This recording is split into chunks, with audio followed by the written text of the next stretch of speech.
Welcome back to Benny's Custom Works, proudly supported by Haltech and Sparesbox. Don't forget Benny 5 on checkout. Last week, if you haven't seen the episode, please go check it out. We did put the engine and the transmission in our Mark II. We had to redo a lot of things, including the engine mounts. It was a little bit too far set back, and it caused a lot of issues with fitment with the engine into the bay. Obviously, that's now been rectified, so we are going to move forward with the project. We're going to get into the fiddly stuff now. So things like the gear shifter. We're going to be doing the accelerator pedal today because we are converting to e-throttle. Obviously, the cable's not going to work anymore. There are a few different ways you can tackle it. You can use the potentiometer setup from a Honda. They're quite handy if you've got an older vehicle, you want to retain the original accelerator pedal because it actually uses the stock throttle cable to turn the potentiometer. That's not the setup we're going to go for today. However, we are going to be using a Nissan X-Trail pedal. It is basically the same pedal in an X-Trail and an E51 L Grand, a 350Z, a 370Z, anything of that kind of mid-2000s era. They're a really good conversion pedal. A few reasons they're good is because A, they're steel, and B, the bolt pattern that they use is actually very close to a lot of Toyotas from the late 80s all the way through to IS200 and beyond. So they're readily available, they're very cheap. You can even buy the connector as a plug and pin kit. You don't need to do bodgy like double terminations and stuff. So it's much nicer from a conversion perspective to be able to terminate that wiring directly to your ECU of choice. Obviously in this case we're using a Haltech R3, so all the ECU magic is going to be done directly by that. Interestingly, I did have a phone call the other day as a segue from EFI Hardware. They're the guys who we purchased a lot of the throttle linkage setups from. Basically he said I'd done it wrong. And I don't mean that like he gave me a hard time. What he meant by that was there doesn't actually need to be return springs in there. Dave from Haltech and Al Turbo Yoda also mentioned that we probably didn't need all those return springs in there. So we are probably going to remove those before we actually get it tuned. I'm just going to leave them in there now because it just shuts the throttles and it's one less thing to have to worry about. The engine is obviously sitting in an open bay right now, so we do need to keep that in mind. But plenty to do today. We are going to be doing, as I already mentioned, the gear shifter install because currently it doesn't have a shifter. We don't have a shifter boot yet. We are going to be changing the steering wheel again as an aside because I just didn't quite vibe with the Timber one as well as I'd hoped, but we've got a really nice solution. So plenty to come. This one's going to be a bit fiddly, but I hope you guys enjoy it because we are still progressing forward with the project. You also did the firewall. I did. So you may notice it doesn't look amazing. It's not too bad, but the thing to keep in mind is this bay is going to get painted. So when it does get painted, I am going to get them to tidy that up a bit and fill it just to get any of the imperfections out of it. The other thing is obviously that the bay is not fully populated yet, so there are going to be things sitting in that general area, so you're not going to see heaps of it. It was really the bare minimum I could get away with because we do need 10 millimeters of clearance everywhere for engineering. So if it was any closer than that, every chance the engineer would say no. And at that point, the engine bay is already painted and filled and all pretty. So I really don't want to be bashing firewalls twice and having to paint that twice and all that sort of fun stuff. So we are going to get away with that. And yeah, it is actually quite common from my research that you do need to give that specific area a bit of a whack with JZs into X8 platform. And funnily enough, I actually looked at the Cresta and we also whacked almost the exact same spot to put the Barra in with the Hypertune plenum. So I guess the hot take is don't go too wide in your manifold if you're going to be wanting to maintain that area of the firewall. But you probably don't really need to go too hard with actually saving that standard position because looking at the aircon box, there is actually quite a bit of room there. So I'm not really sure why Toyota did that. Maybe in different markets, different units go in there. Maybe some of them have a pollen filter or something, they need more depth. I don't know, I'm only hypothesizing, but yeah, we are going to get away with it and all the stuff's going to fit back in.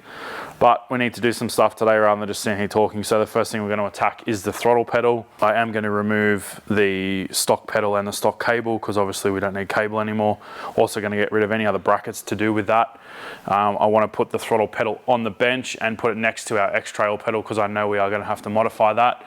I think what will most likely happen is I'm going to cut up the GX81 pedal and cut up the X-Trail pedal and make one out of two. It's very much the same way I did the IS200 back when I used a 350Z pedal, or I think it might have been L Grand pedal, but they're basically all the same like I already mentioned. They're just different pedal legs on them. So yeah, we'll chop it up and make it work because I think that's actually going to hit the throttle. The pedal will actually hit the firewall before we get any real range of motion. So we'll look at that and work out the best course of action, but I'm more than happy to cut up the stock pedal and weld it to that one because, like I said before, it's all steel, so it gives us every option and every opportunity to modify it. One pedal. Yeah, okay, so it's a fair bit different. Well, it doesn't really matter. It just means all I'm going to do is cut it like I thought. So you said this one's going to bottom out before you get much throttle. Yeah, you can see the curvature of that is heaps more. Yeah, heaps different. But that's because of this dog leg here. So basically all we need to do is cut this off and then lap that over the top and weld it and call it done. I like that you think it's simple. It's because it is. The only annoying thing is, if you have a look at the pedal, the Toyota one, the shaft, the steel pedal shaft, not the pivot shaft, but the steel frame of the pedal is actually not 90 degrees to the pivot. It's like 70 or 80 degrees, whereas this one is just straight up and down. All that'll mean is once it's welded together, we'll just have to give it a little bend.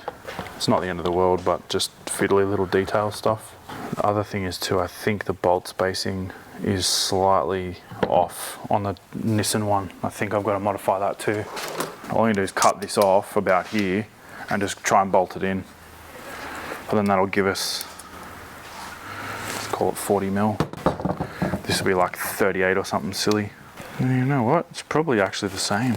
But the one thing to note too is you've got these little risers on the Toyota one, whereas the Nissan one's flat. So we are going to have to cut a section of the firewall dampening material, the sound deadening. We're going to have to cut that out.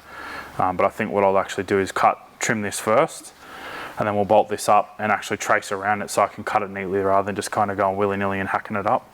So the first thing we'll do is hack the pedal up. Just make sure you're really committed. Oh, no, I'm cutting the X-Trail pedal. Oh, yeah. I don't know if you're aware, but the wrong engine's in the car and I don't have a wiring harness anymore.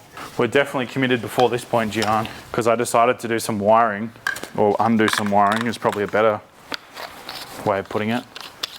I've stripped the 1G loom back and got all of the like integration side of it out. So I got the starter wire, the oil pressure, the aircon clutch, coolant temp, vehicle speed, neutral, all the bits and bobs that'll make it be functional into the car.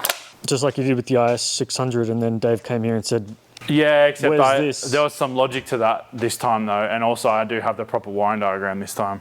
Nice.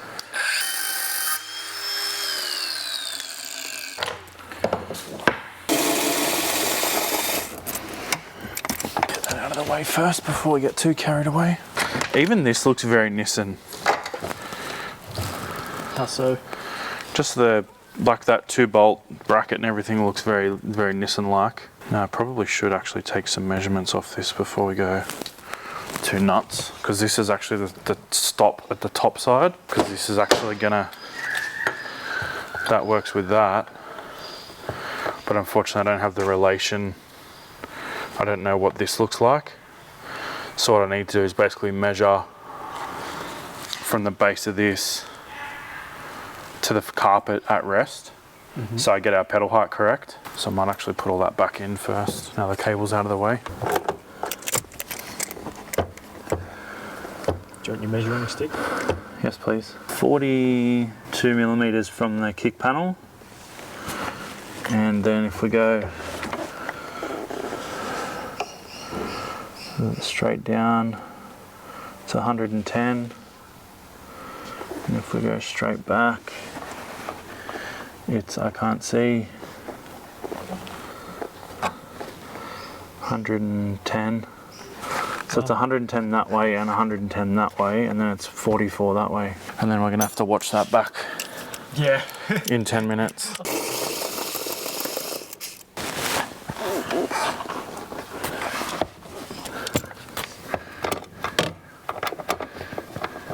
So far, so good. The bolt hole actually looks spot on. I think it does need to go a little narrower, maybe.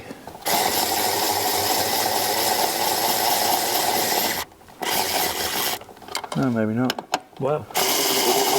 I lied. What did you say that was off again? X-Trail. X-Trail.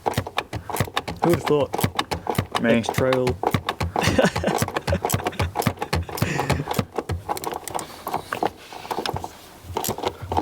Yeah, how did you come to that conclusion? How did you... Google. Yeah, cool. Just looking at stuff that was close. So now we pull the other pedal apart and start the chopping.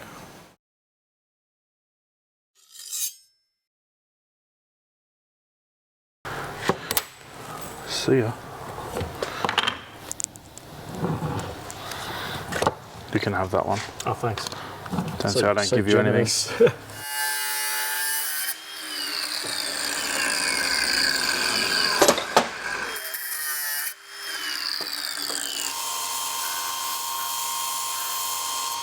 So that there is the center line of the pivot point. So I want to make sure that we obviously put that back in the same spot. And then the measurements we took really can't actually be that much different. The only thing that may change is we're going to get an extra 10 mil up on everything, because if we stack these, this looks like about 10 mil rod. So effectively it should push it up 10 mil everywhere. 44, 10, 10, 110, 110? 110, 110, 44. 110, 110, 44. So far so good. Yeah, if the mat's not there, that's 110. I reckon we just square that and send it, bro. Sweet. It's gonna be close enough that it's really not gonna matter. Cool. How do you tell, like the angle wise, if you bury your foot, are you gonna get maximum acceleration? Well, the thing is, being the magic of the Haltech, we can actually tell it where full travel is, and what I'm probably gonna do is actually put a restrictor in the pedal. Yep. Because the one thing will be, if you squish this against the carpet and that, because there's no throttle stop on the bottom, I'll probably actually put a throttle stop in the pedal. I'll probably add that myself. To not ruin the carpet? No, because the problem is if you don't have a throttle stop and then you push the sensor past its maximum calibration, the ECU will go into fault mode or limp mode. So I don't want it to go into limp mode, because that's just the way it's set up, so that if it goes out of calibration, it doesn't wig out, or it doesn't, because no, that's the wrong way of saying it. Because this is so critical, if it goes out of parameter, it just goes into fault and then locks the throttle out effectively. The ECU is more clever than what I say, that's for sure. So the plan now is to basically stack these two. What I've done is actually sand both of them. I put a flat spot on the round bar, so hopefully with a bit of luck I can just basically hold them with some vice grips or something similar and at least tack it in place, and then I can go through and weld the whole thing together. I do have to take some paint off still, but you get the idea of where we're at. So that blue line is the center of the pivot point from the stock GX81 pedal. And then obviously that is the pivot point of the Nissan pedal, so it should give us pretty good leverage. All the pivot points should be the same, the pedal height should be very similar, obviously minus the thickness difference of this. I could have potentially sanded these a bit more flat, but I didn't want to go too nuts. And the other thing is we can actually bend this a little bit to create a bit of a dog leg in it, which will then maintain the correct height all round. So I'll clean some paint up and then we'll get the hot glue gun out.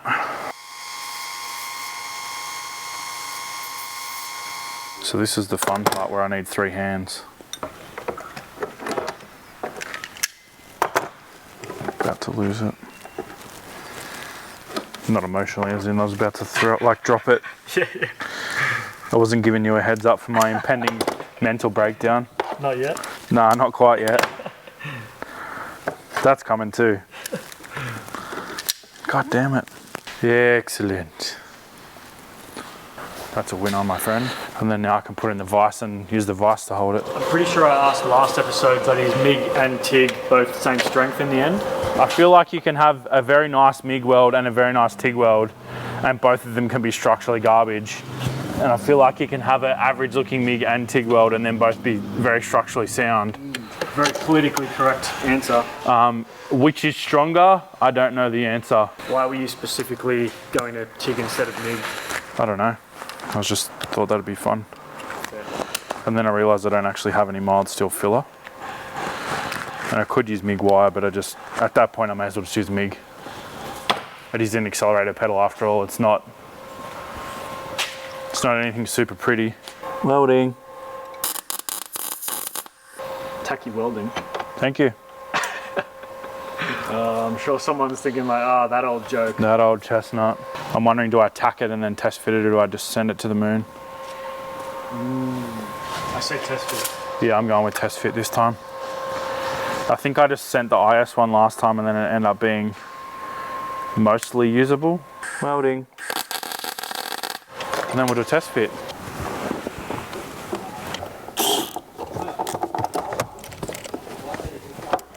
Oh, that's just glorious, Gian. Amazing.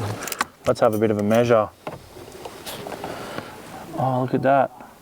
44? 40, well, it's 44. We can't see the rule, I don't think, so you can say whatever you want. It's definitely 44.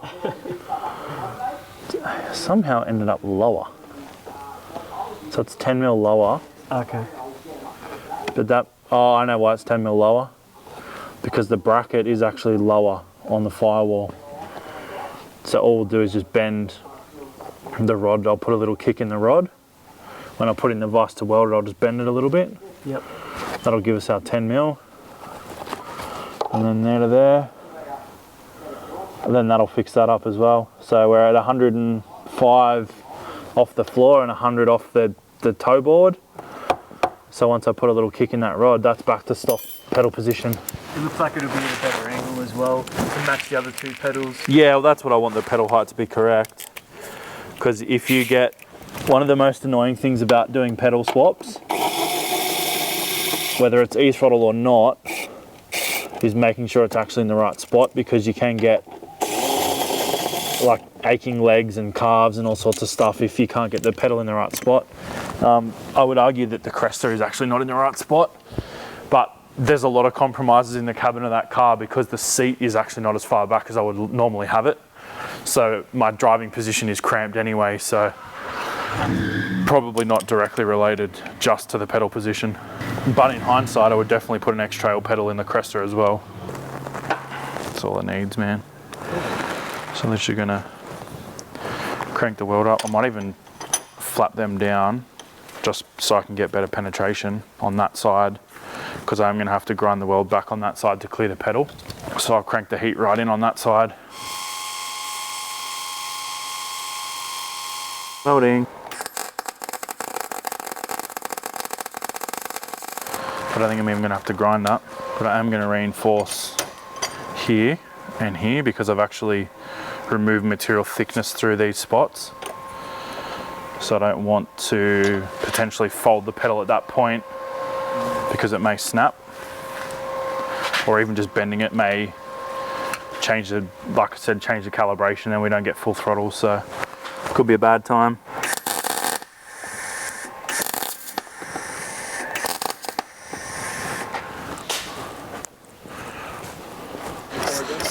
Just remove all the junk.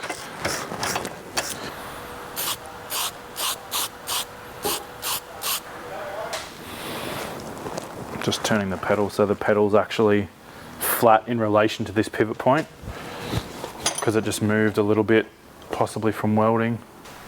It's pretty good. Smack a bit of black paint on it and call it done.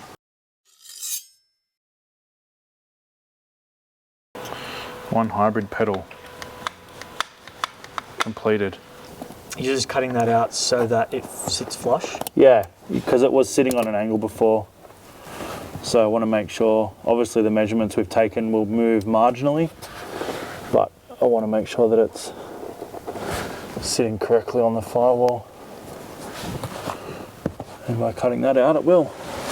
It's like rubbery, tarry kind of stuff. It's like sound deadener basically. This is actually the annoying part of engine conversions, is all these kind of fiddly parts. Yeah. Annoying is probably not the right word. Just fiddly. You know what I love, / think is the stupidest thing in the world? People who sell cars with an engine conversion, they're like, oh, engine's in and mounted. That's literally the easiest part of the whole conversion, bro. Alan and I laugh about this. Like, it's clear you've given up Yeah, you realise you have so much more to actually convert than just the engine being mounted in the car. Yeah, mounting an engine is literally the easiest part of it, any engine conversion. People obviously realise at that moment that that was probably the easiest part. And that was probably much difficult to do anyway. Much difficult. Much difficult. Many difficults. Fuck. Toy it. That looks pretty good.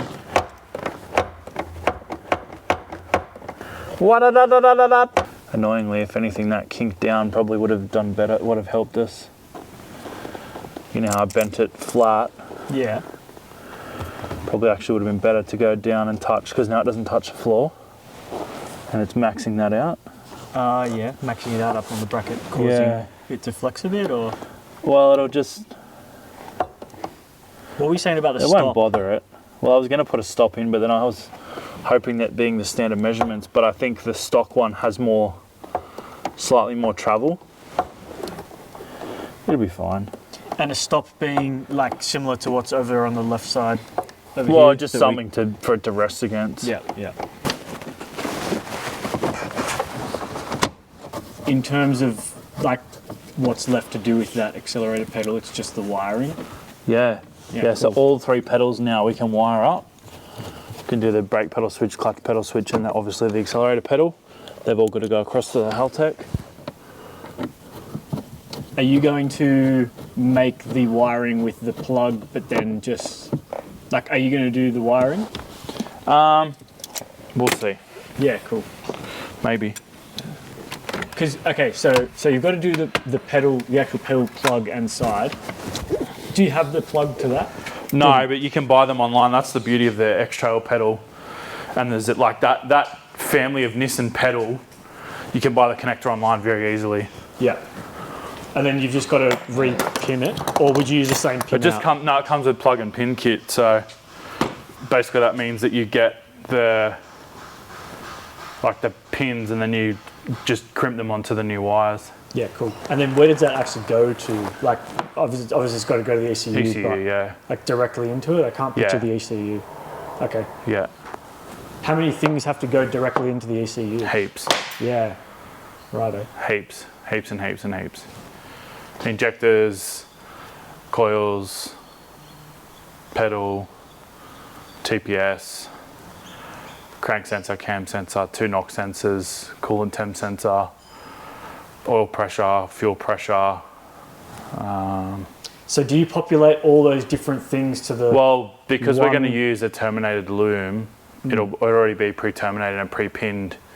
The one caveat, we are going to actually be using an Elite Series terminator harness at this stage.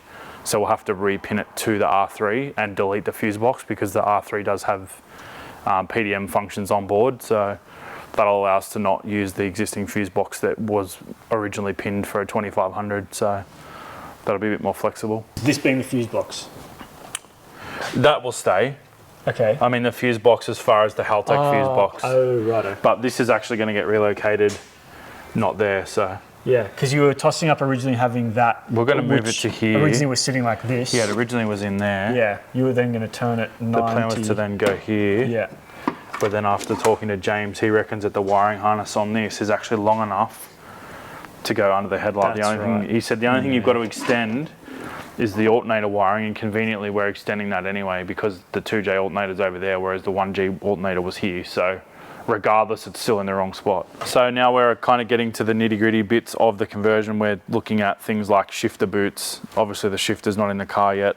The biggest problem is this was originally an automatic car, so we don't have a way to retain the shifter boot. I was just going to glue it in. I have just put a little spot of super glue on each corner, but I ended up actually fabricating this ring out of all things, a mini door lock rod. And it's just a nice piece of spring steel that it actually snaps into this really neatly. It was fairly easy to make, just took some measurements off it, and all the corners I actually just used a socket and bent the round bar over a socket in the vise just to maintain the radius, because bending it by hand, they're never going to be consistent radiuses, or radii. So that's going to go in now, and it snaps in nice and neatly. Once I snap it in, I'm actually going to fold the boot over and super glue it back over the top of the ring. But yeah, it's a nice little piece that means we can hold it in properly, and it's something less that I have to buy. I am trying to make a lot of stuff for this project because it's just expensive. And it ain't Benny's Custom Works for nothing. Yeah, exactly right. I can actually make things, believe it or not, even though people think otherwise, but whatever. People on the internet are never mean. I feel like we have a nice audience though. Yeah, we do. There's the odd one every now and then, but yeah, or at least the majority go by the what do you call it, guideline that, you know, if you've got nothing nice to say, don't say it at all. yeah. So Still on the fence about actually gluing that though, hey, because it just holds it in. Like, look how well it actually holds it. You've got these 2 pins here, which it's up against. These 2 here at the front, which it's now clamping that down there. You've got these 2 big snap rings, which I'd imagine is probably where the factory Toyota one would have gone. But yeah, I think I'm actually not going to glue it. doesn't look like you need to, does it? No, I think I'm just going to leave it alone. And it's brown. That kind of reminds me, with all due respect, that boot reminds me of the Harry Potter sorting hat. I don't know what that is. Have you ever seen Harry Potter? Nope. I don't know whether to feel sorry for you or if that's like a flex. Why would you feel sorry for me? I haven't seen some kids movie. Maybe you were too old when... You'll feel sorry for me in a minute when I can't get the shifter in. Oh no. I think it actually just popped in. You jinxed yourself in the right way. So interestingly, this just uses like a collar to locate the shifter. You just spin him around and that's locked in. I do need to trim this boot still because I am just going to use this boot as the cabin sealing boot. But I need to make a retaining ring for that as well because I'm not exactly sure how that's going to sit yet. The other thing worth mentioning too is I've actually deleted the reverse lockout. So currently the shifter's quite floppy because that's still away getting modified. I did get Polly to help me with that one. So we don't have full D10. That way we've got D10 on the shifter, but this way we don't. So that's actually reverse. And then first, second, third, fourth, fifth, sixth. So the shifter's in. We do still need to modify the floor sealing boot because obviously that is the Great Wall one still, to make sure that it is weatherproof, basically to keep any water and stuff out of the cabin, and also if there is an exhaust leak or whatever, we need to make sure that's all sealed.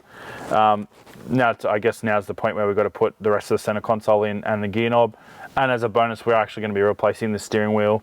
As much as I really like this old Momo, the color is just not quite right for the interior of the car.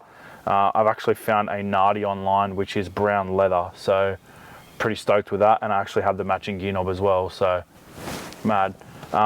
The one thing I don't love about the Nardi gear knob is it doesn't actually come with a threaded adapter, and they don't have any provision for it. All it has is grub screws that you're supposed to tighten and it grabs the gear stick. I really don't like that, so I'm going to machine up a adapter to fit the shifter.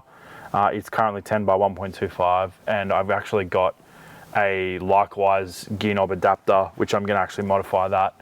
I could make one from scratch, but A, I don't actually have the raw material, and B, I can actually just buy those adapters anytime from Likewise. So it's a nice little step up, and it's easy to machine it up and get it to fit. So hopefully all things going well, the plan that I have in my head will eventuate and it'll all work together. So we're getting closer.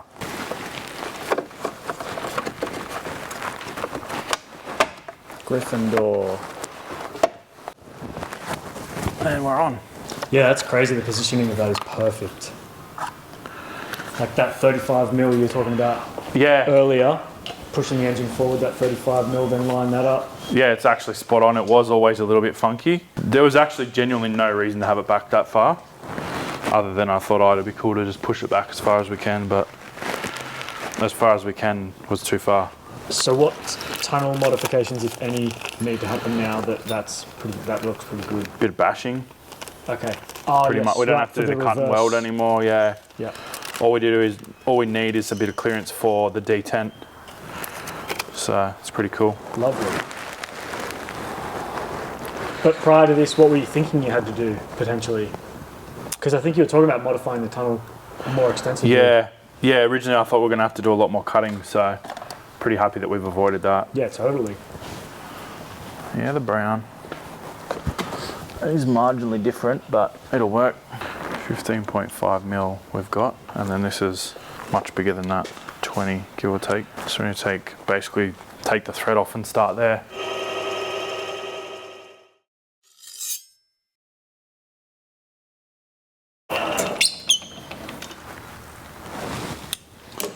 So take a mil off each side. Just admiring those bits of swarf. Really nice material to machine, eh? Wow, what material is it? Aluminium. I don't know what grade though. Okay, so it's like soft.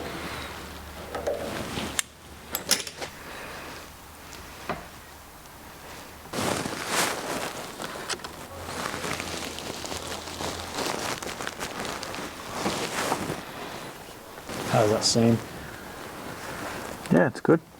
Just got to get the little booty on there and roll that back up. What about height-wise? Happy with that? I kind of want it shorter, but I'm also like, it's not running yet. So I kind of want to, I think, finalize that length maybe once the car's actually running, because I can, obviously it was made originally for a ute, so the shifter is very long. So I have actually already shortened it about 60 mil or so it would have been even taller. It's not too bad, but yeah, I guess I'll have to kind of suck it and see.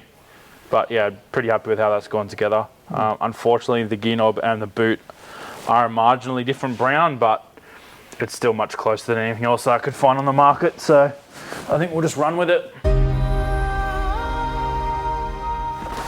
Wow, did you hear that? The angel singing.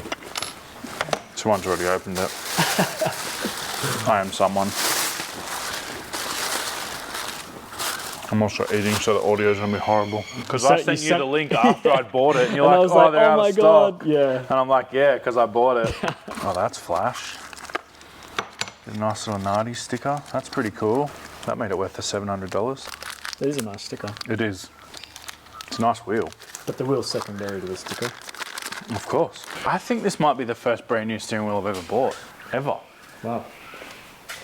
Ever. It's definitely the first brand new gear knob I've ever bought. I feel like this car deserves it. Yep. Yeah, that brown is much nicer. Now that you've got them both in the same space, side by side.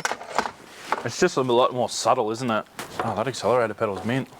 Now my OCDs are annoying me that I need to get that shift boot in a different brown.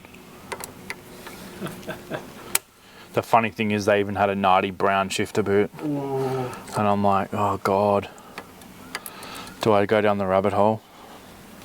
They even had a handbrake boot actually. Damn. I'm just like, oh God. What would you be looking at cost-wise?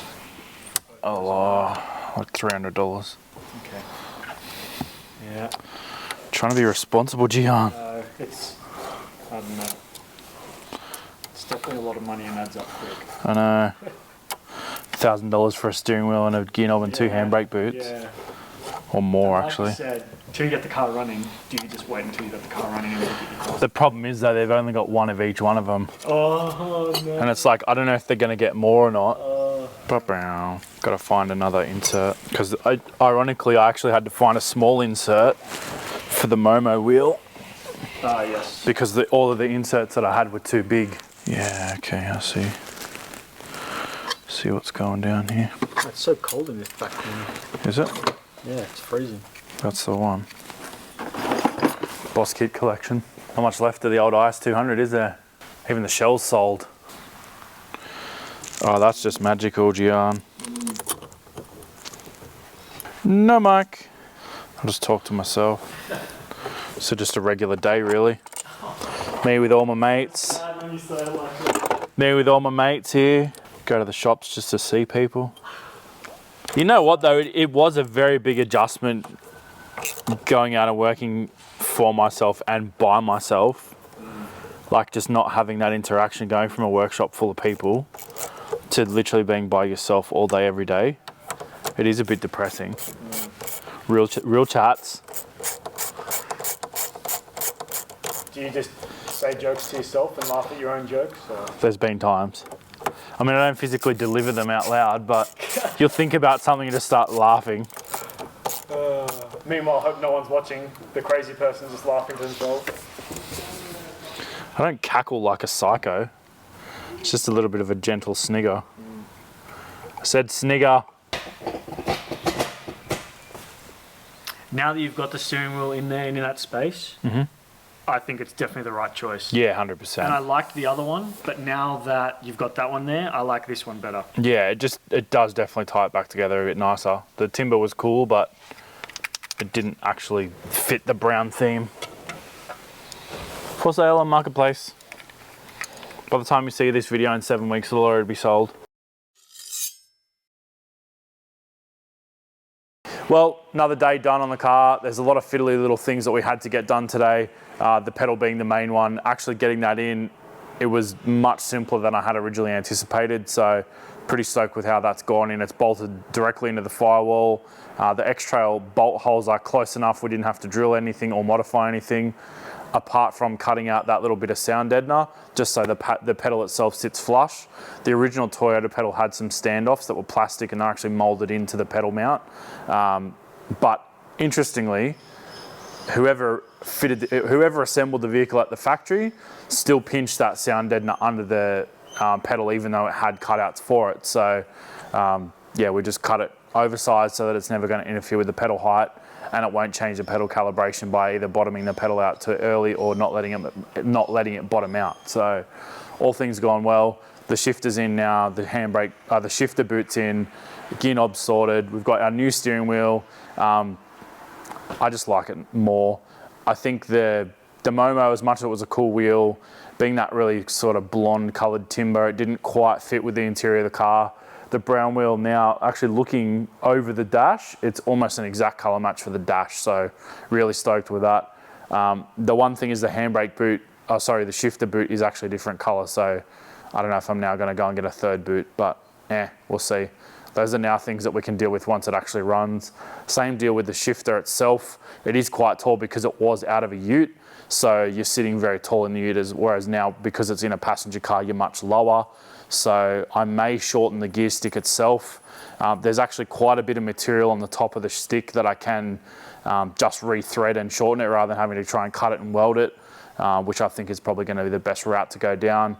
But I don't actually want to do that until the car's drivable so I can get a feel of it, because as far as actually shifting it goes, it's in not a bad spot, but it's just got a very long throw. So I'm pretty confident there's no short shifters for Great Wall gearboxes. So we've just kind of got to run with what we've got. But yeah, it's really coming together. Wiring and exhaust going to be kicking off pretty soon. Currently working on material supply for the exhaust.